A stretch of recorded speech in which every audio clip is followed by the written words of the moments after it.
Semoga yang subscribe diberikan rezeki melimpah dari jalan tak terduga. Dan yang like komen, dimudahkan jalannya menuju surga di hari akhir nanti. Siapa yang tak mendengar nama Qorun? Dia adalah seorang sosok kaya raya di zaman Nabi Musa yang namanya melegenda hingga sekarang. Kisahnya diabadikan dalam Al-Quran, bahkan menjadi peribahasa atau ungkapan di masyarakat guna menggambarkan seseorang yang mirip dengan tabiatnya atau menisbatkan harta yang ditemukan terpendam dalam tanah sebagai harta Qorun. Qorun adalah miliarder kaya raya yang hidup sejaman dengan Nabi Musa. Saking kaya rayanya, Qorun setiap kali keluar dari rumahnya, ia didampingi dengan 300 pelayan laki-laki dan 300 pelayan perempuan.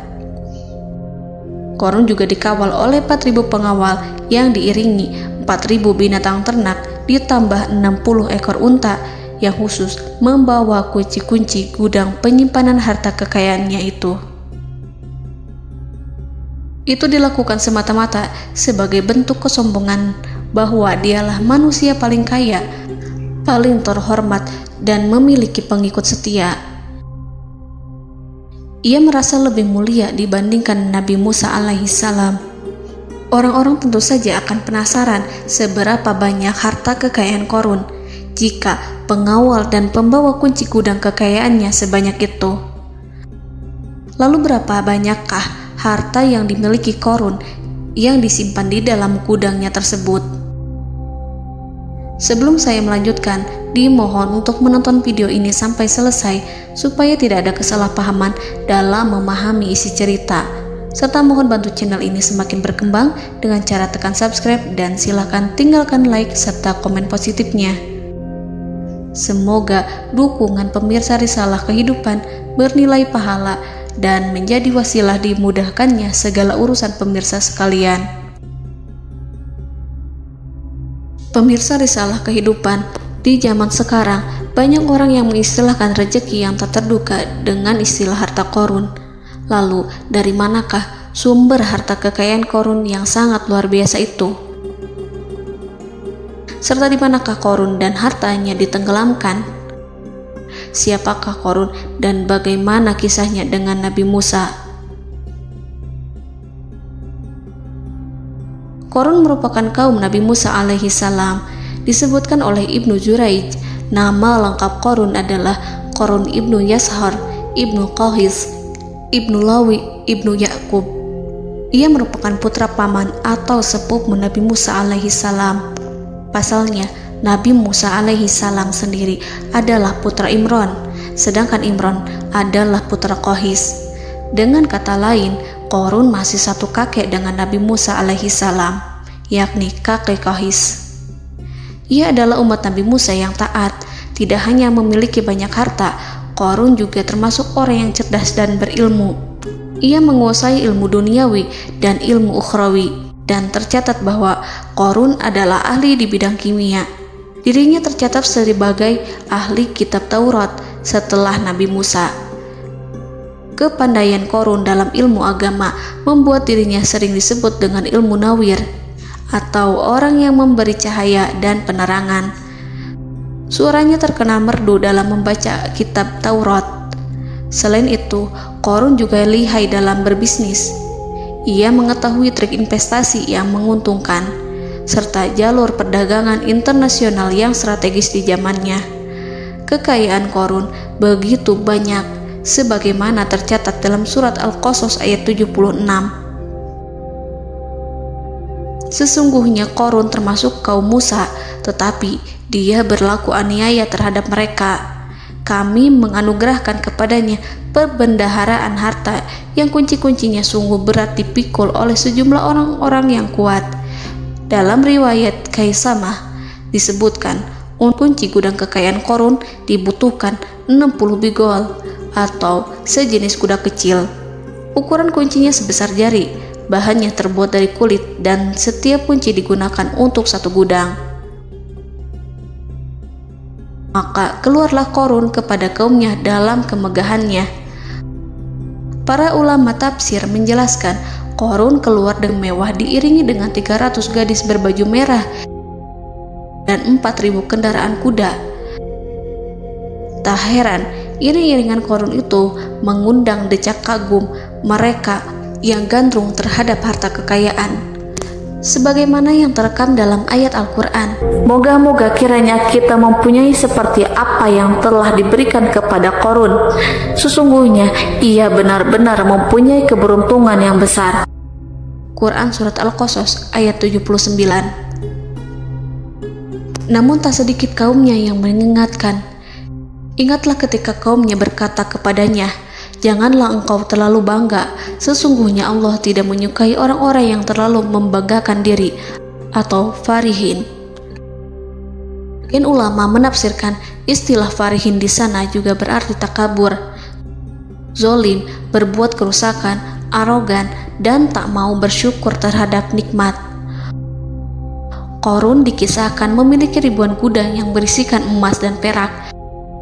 Bila keluar rumah, Qarun selalu berpakaian mewah dan dikawal 600 pelayan dan diiringi 4.000 ekor kuda serta 60 ekor unta yang membawa kunci-kunci gudang kekayaannya. Namun, sayangnya Qarun kemudian membangkang pada Nabi Musa dan menjadi pengikut setia Fir'aun. Mengenai dari mana asal-usul kekayaan Qarun, ada beberapa riwayat yang memberitahukan tentang asal-usul kekayaan Qarun. Sumber pertama menyebutkan bahwa jauh sebelum memiliki kekayaan, Qarun hanyalah seorang lelaki miskin yang tidak mampu menafkahi keluarganya. Anaknya sangat banyak. Lalu suatu ketika Qarun datang kepada Nabi Musa. Ia meminta Nabi Musa alaihi salam untuk mendoakannya agar Allah memberikan harta benda yang banyak. Qarun juga meminta Nabi Musa mengajarinya ilmu kimia dan ilmu-ilmu kehidupan lainnya. Qarun dikenal sebagai orang yang soleh dan mengikuti ajaran Ibrahim dengan baik, sehingga tanpa pikir panjang, Nabi Musa alaihi salam menyetujui permintaannya. Allah Subhanahu wa ta'ala mengabulkan doa Nabi Musa. Qarun diberikan kecerdasan luar biasa dan menguasai ilmu yang telah diajarkan kepadanya.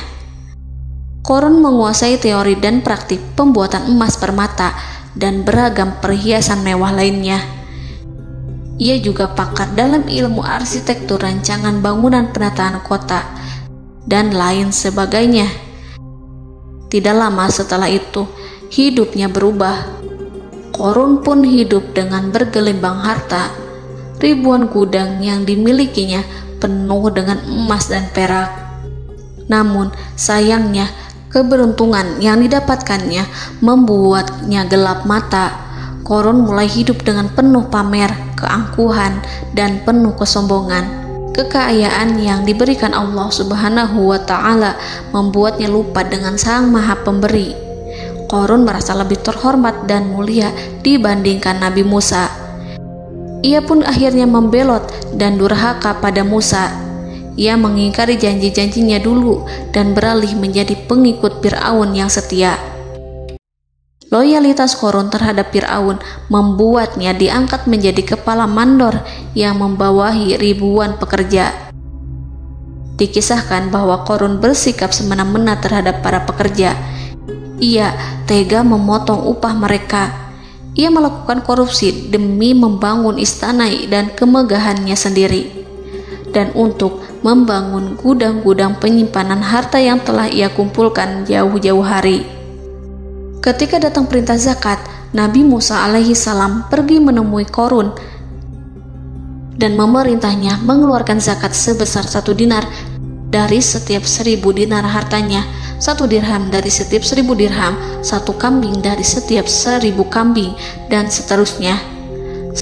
Setelah Qarun menghitung seluruh hartanya, ternyata jumlah zakatnya sangat besar. Kekikirannya pun mulai menghalangi hatinya untuk mengeluarkan zakat. Qarun enggan membayar zakat ketika Nabi Musa alaihissalam menagih zakat yang diperintahkan oleh Allah untuk ditunaikan olehnya. Ketika Qarun dimintai zakat, ia langsung marah dan tidak memberikan sedikit pun kekayaannya. Dia berpikir bahwa harta kekayaan yang dimilikinya didapat dari hasil kerja dan usahanya, dan tidak ada kaitannya dengan siapapun, termasuk Allah Subhanahu wa Ta'ala. Janji Qarun untuk lebih taat beribadah dan membantu sesama jika diberi kekayaan oleh Allah dilupakannya. Dia mempergunakan kekayaannya tersebut dalam kesesatan, kezoliman, dan permusuhan, sehingga membuatnya menjadi sombong dan terlena. Orang-orang beriman pada masa itu sering menasihati Qarun untuk bersyukur atas nikmat yang telah Allah berikan, tetapi dia tidak mengindahkan nasihat tersebut. Dari sikapnya tersebut sudah jelas bahwa Qarun tidak membutuhkan nasihat kebenaran, bahkan merasa tidak takut dengan ancaman Allah. Sebab Qarun merasa sudah memiliki segalanya.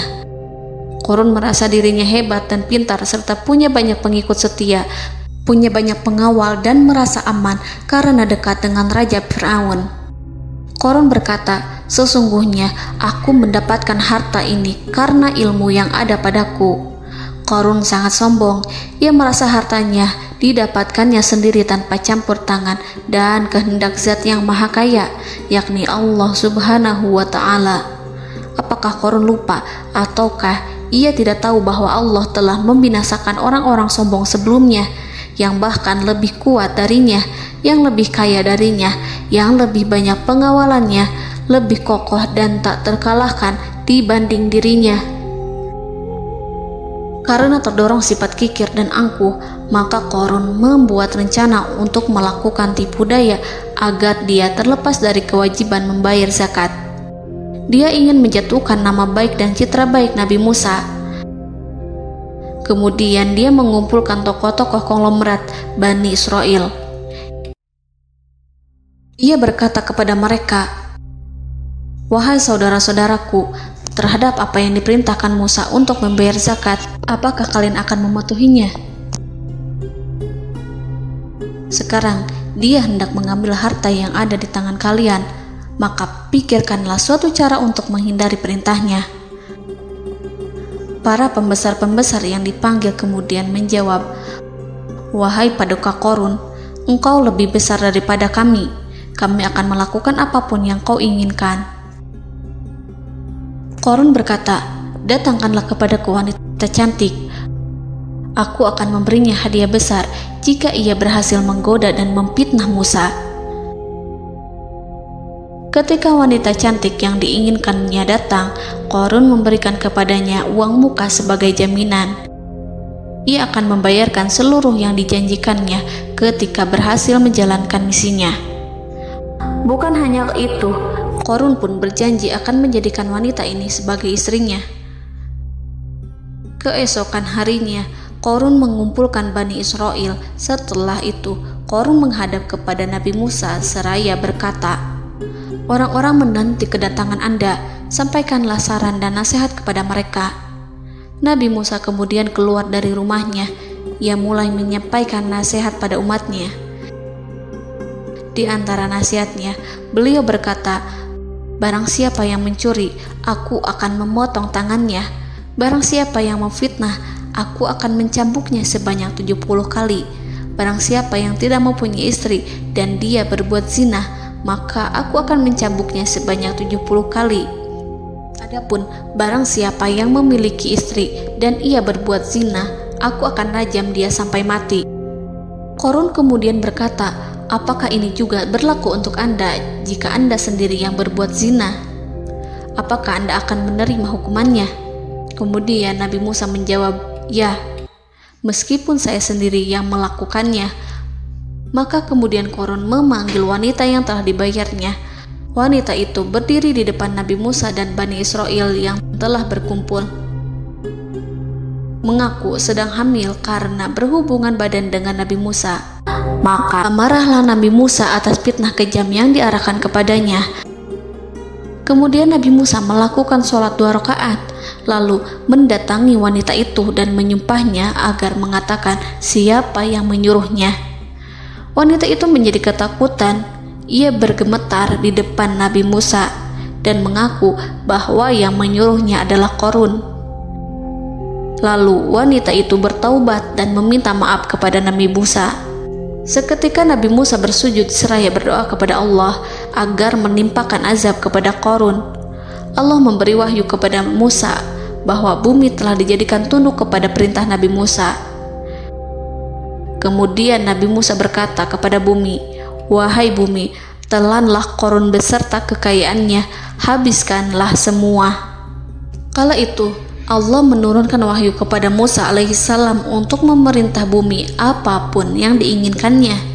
Begitu Nabi Musa alaihissalam datang dengan wajah sangat marah, barulah Qarun merajuk, "Wahai Musa, sayangilah aku." Sementara Nabi Musa alaihissalam tak bergeming. Beliau lantas berkata pada bumi, "Wahai bumi, ambillah mereka." Seketika rumah Qarun mulai bergetar. Qarun dan antek-anteknya mulai dibenamkan hingga bagian lututnya. Rumahnya ikut turun sedalam lutut. Qarun kembali merajuk, "Sayangilah aku Musa." Rumahnya kembali berguncang. Kini Qarun dan kawan-kawannya kembali terbenam hingga pusar. Demikian pula rumahnya. Qarun terus merajuk, "Wahai Musa, sayangilah aku." Sementara Nabi Musa alaihissalam kembali meminta bumi, "Wahai bumi, ambillah mereka." Rumah Qarun berguncang lagi, sementara Qarun dan kawan-kawannya terus terbenam hingga bagian tenggorokannya. Demikian pula rumahnya. Qarun lagi-lagi menjerit, "Wahai Musa, sayangilah aku." Namun Nabi Musa alaihissalam tak bergeming. Beliau terus meminta bumi menelannya hingga akhirnya Qarun dan kawan-kawannya hilang seluruhnya ditelan bumi. Tak lama setelah itu Allah berkata, "Wahai Musa, apa yang membuatmu bersikap demikian? Padahal demi kemuliaanku, andai dia Qarun berdoa kepadaku, niscaya aku akan rahmati. Maka kami benamkan dia beserta rumahnya ke dalam bumi, maka tidak ada baginya satu golongan pun yang akan menolongnya selain Allah, dan dia tidak termasuk orang-orang yang dapat membela diri." Quran Surat Al-Qasas ayat 81. Lalu di manakah lokasi ditenggelamkannya Qarun beserta harta bendanya? Konon berdasarkan kepercayaan beberapa masyarakat setempat, Qarun ditenggelamkan di sekitar sungai atau danau Moris yang terkenal di kota Payom, negara Mesir. Qarun konon mendirikan istana dan di tempat itu pula ia ditenggelamkan. Dahulu, Qarun berkeinginan membangun sebuah istana, namun tidak diizinkan oleh Fir'aun jika istana itu dibangun di samping istana Fir'aun. Terlebih, Qarun juga tidak ingin membangun istana di tengah pemukiman Bani Israel yang terletak di tanah Jasan. Fir'aun pun memberikan tanah di wilayah Fayom. Kemudian di tepi sungai Payom inilah Qarun membangun istananya yang megah, dan di dalamnya ia membangun Al-Khunuj, gudang penyimpanan harta berisi emas dan perak. Salah satu bukti arkeologis yang dapat dijumpai di lokasi tersebut adalah runtuhan bangunan yang diduga sebagai tempat tinggal Qarun yang berjarak sekitar 2 km dari Danau Qarun. Menurut beberapa sumber, bangunan yang masih berdiri kokoh tersebut adalah benteng yang dibangun oleh Qarun. Namun ada juga yang mengatakan bahwa bangunan tersebut adalah tempat tinggalnya. Wallahu a'lam. Semoga kita semua dijadikan orang yang Allah mampukan menjadi orang kaya namun tidak seperti Qarun,